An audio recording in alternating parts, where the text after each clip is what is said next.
Hello and welcome back. I'm Marina Kim with the latest news from Kazakhstan. Here are the top stories.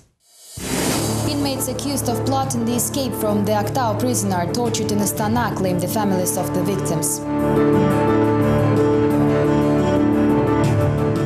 Kazakh Education Minister Jansi Tuminbayev is replaced with the deputy chair of the ruling party Nuratan, Bakhidjan Jumagulov.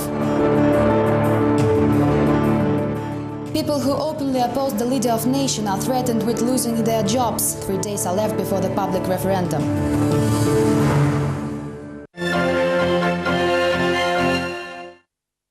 On Wednesday, families of inmates serving terms in Astana's prison continued to picket the correctional facility, demanding to see their loved ones.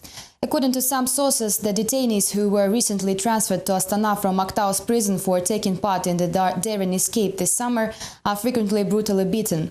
This June, 21 people managed to escape the Aktau prison, with 5 later arrested and 16 killed during subsequent police operations.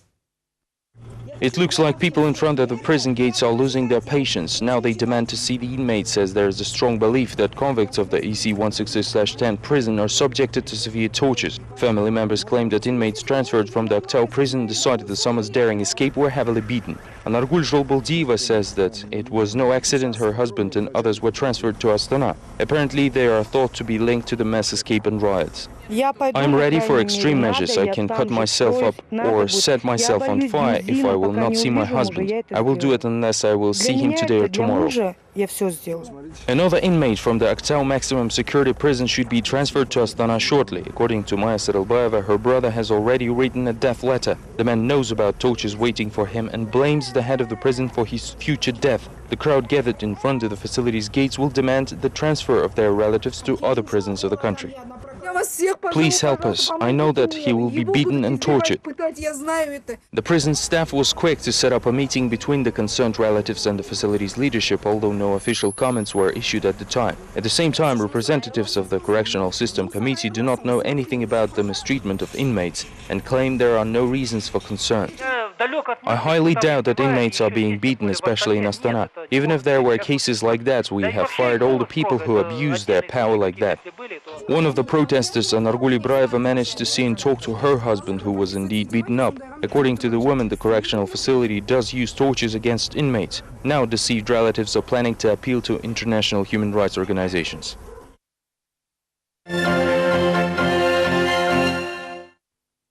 Personnel changes news. Education and Science Minister Jansi Tuminbayev was dismissed from his position on Wednesday and replaced with Bakhidjan Jumagulov, reports the government's press service. Prior to the appointment, Jumagulov served as director of Al-Farabi National University and headed the headquarters of the presidential candidate Nursultan Nazarbayev before that. He is also the first deputy chairman of the ruling party Nuratan. The former head of the Education Ministry Jansi Tuminbayev held this position since 2007. I tried to work honestly at all past positions that the head of state entrusted me with. I believe that together with you we will justify the trust of Nursultan Nazarbayev. This is not the first time the 57-year-old Jumagulov expresses his gratitude to the head of state for his trust. During his extended career, the new education minister was regularly seen next to the president. In 2005, he served as the acting chairman of the party Atan and later led the public headquarters of then presidential candidate Nazarbayev. In 2007, Jumagulov was appointed the first deputy chair of the ruling party, as well as the head of the party's faction in the parliament. The skyrocketing career was cut short by the unfortunate incident. Several months later, Jumagulov was transferred to the Almaty and relegated to the position of the rector in charge of the Kazakh National University, where he served until now. In the meantime, the fate of the former minister Jansi Tuminbayev is still unclear. Prime Minister Karim Masimov sent him off with dry words of gratitude. Some sources say that Tuminbayev's presence didn't satisfy many representatives of the elite. The longer he was in power, the bigger scandals erupted in the country's education. We believe that if the minister is politically limp, and he certainly is, since he cannot deal with KIMAP, a scandal in the Atrau University or concessional lending, then such a minister should not be in the government at all. Most what he deserves is to return to the post of the chief of protocol. Abjan doesn't know a lot about the new minister, but suspects him of authoritarianism just in case. The activist recalls a recent episode when a student wore a costume of a pink bunny, the central character in the new Kazakh movie. Bakhidjan Jumagulov missed the joke and called the police after labeling the developments as an unsanctioned rally. Kazakh MP Mukhtar Tinikeyev is calling for the dismissal of the finance minister Balat Jamishev following the dissatisfaction over the execution of the state budget. In addition, Tinikeyev harshly criticized Jamishev and the head of the Financial Control Agency Yelena Bakhmutova for their calculation of compensations to recourse workers. In his inquiry addressed to the Prime Minister, Tinikeyev and several other MPs asked to recalculate social payments to the disabled employees in proportion with the average monthly wage. Paradoxically, both ways of income compensation for disabilities can be found in the Civil Code. The MPs are demanding to eliminate this contradiction in the law. The Finance Minister Balat Jamishev offers an alternative solution for the recalculation of benefits by placing the burden on the employer. The income compensation for disabilities should be mentioned in the collective agreement, says the chief financier. The head of the Financial Control Agency, Yelena Bakhmutova, went even further, advocating the recalculation of social benefits for disabled in accordance with the inflation level. However, the MPs rejected both initiatives. Why only two people, namely Jamishev and Bakhmutova, decide the fate of thousands of setback workers? They have never lifted anything heavier than a pen and are isolated from the lives of ordinary people. This political issue went far beyond the boundaries of economic interests.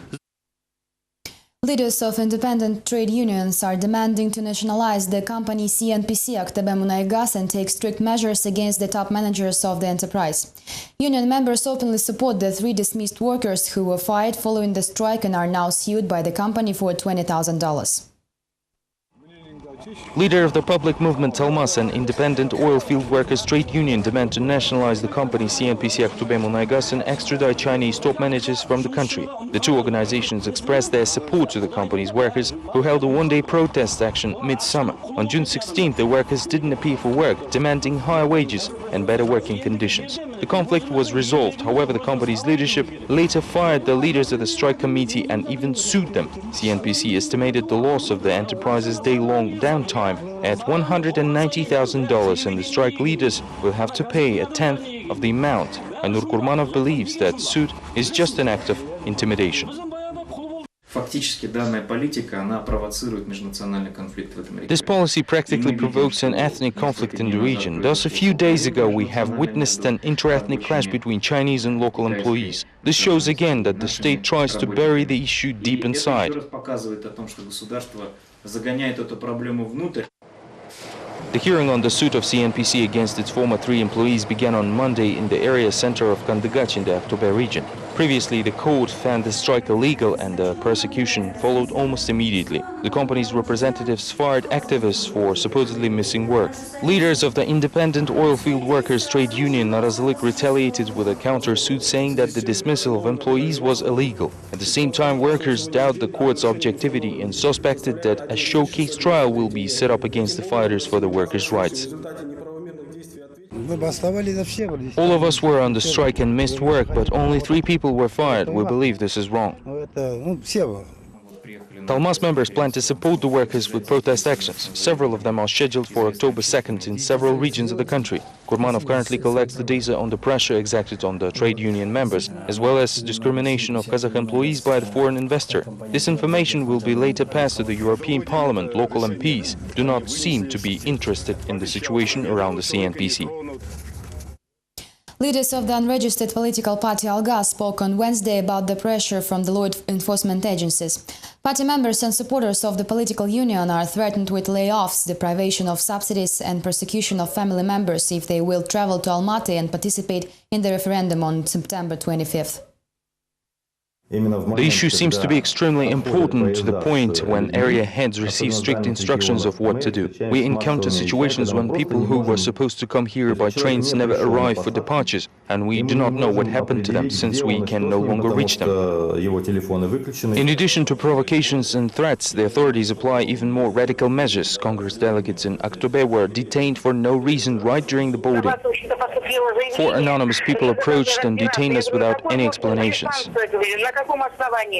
Only 10 people are on their way from Aktobe to Almaty at the moment. The rest were detained or pressured not to come by the special agencies. 3 days are left until the National Congress on the initiation of the referendum on the early resignation of President Nazarbayev. According to organizers, though, there might be no quorum, as it is becoming gradually harder to secure the attendance of 30 people from each region of the country. The recent events show that the authorities no longer wear any masks and show their real faces. They make everything to sabotage the Congress, and we believe that it is a violation of citizens' rights and freedoms. The opposition leaders had foreseen this development and prepared an alternative plan. Each city has a list of 20 additional reserve delegates whose names were kept secret to protect them from possible persecution. People are intimidated by all possible means, although this is not surprising to us at all. We knew that it would happen. Provocations have been observed everywhere, and the obvious main goal of this operation is to prevent the Congress from taking place. The most complicated situation is reported in Ust-Kamenogorsk and Karaganda, where virtually all Congress delegates were harshly warned that their participation in the event will lead to problems at their workplaces. The Karaganda branch of the political party Alga reports that the number of delegates to the upcoming Congress in Almaty is diminishing fast following successful intimidation from the authorities. One of them is the mayor of Saran, who promised to send the police after anyone planning to attend the Congress. Everything was transparent concerning the meeting of the referendum. The leader of the Karaganda branch of the unregistered political party Alga, Valentina Makhotina, is missing 11 party members. They and other delegates from the Karaganda region were supposed to depart to the Congress in Almaty, where Kazakh opposition will demand a referendum over the resignation of Nazarbayev. The members of Alga from Saran declined their participation in the Congress after being threatened by the local mayor, says Makhotina. 11 people from Saran were supposed to attend the meeting, but they were threatened by the authorities. Svetlana Chernobay also declined to travel to Almaty, although she's the only one who agreed to talk about the pressure from the authorities. If Chernobay will attend the Congress, her husband will lose his job. The deputy head of the mine said that I and my party should buzz off. Everything is serious in Saran, and not a single person will confirm anything. Alga's leader Valentina Makhotina intends to bring Saran's mayor to responsibility using the Public Confidence Committee of the Karagandas Council. In addition, the opposition members appealed to the Human Rights Bureau. The director of the regional branch, Yuri Gusakov, is confident that the situation with the violation of rights in Kazakhstan is getting worse, while the law on the leader of nation also affects the situation. When the leader of nation appeared at the state level, similar leaders emerged at lower levels in Karaganda and even in Saran. The mayor now decides what should citizens do and don't. The opposition members have to appeal to the prosecution office, says the human rights defender, although there is no one to do so. Even Svetlana Chernobay refuses to sign the claim with accusations against the authorities.